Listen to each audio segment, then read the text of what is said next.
Сәлем, қалайсыздар? Бүгін еті жып-жұмсақ болып пісетін қуырдақ жасайтын боламыз. Менімен бірге болыңыздар. Алдымен біз тамаққа қажетті заттарымыздың барлығын турап алатын боламыз.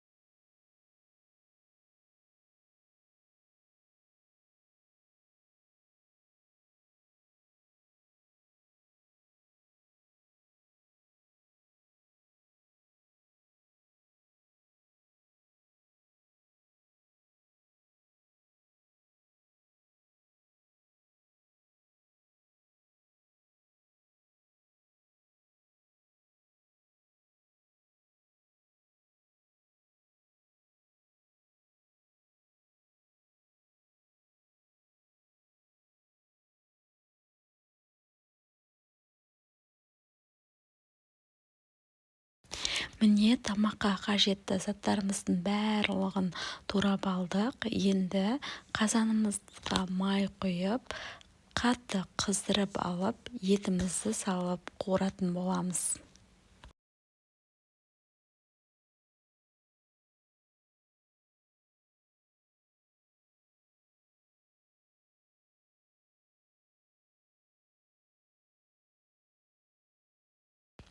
Етімізді қып-қызыл етіп жақсылап қуырып, үстінен пиязымызды салатын боламыз.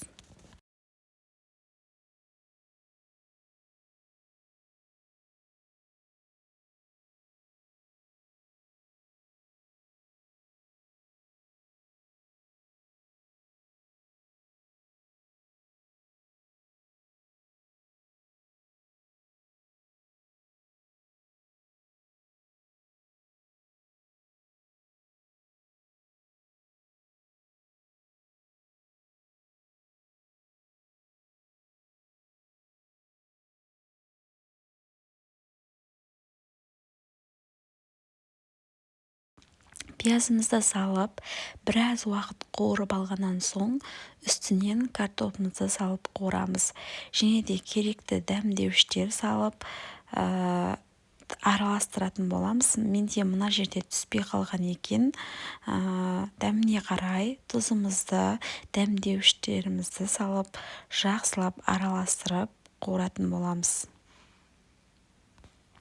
Картопымызды міндетті түрде қып-қызыл етіп қуырып аламыз. Ешқандай томатсыз өзін қуырып алатын боламыз. Сонда өте дәмді, әдемі болып шығады.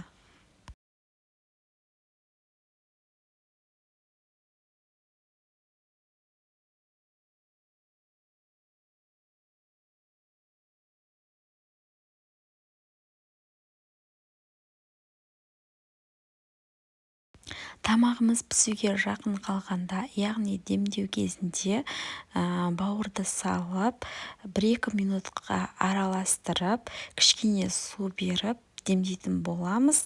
Пәс отта 15-20 минутқа қалдырамыз. Міне тамағымыз дайын болды. Еті жып-жұмсақ болып, дәмді болып шықты. Жасап көріңіздер.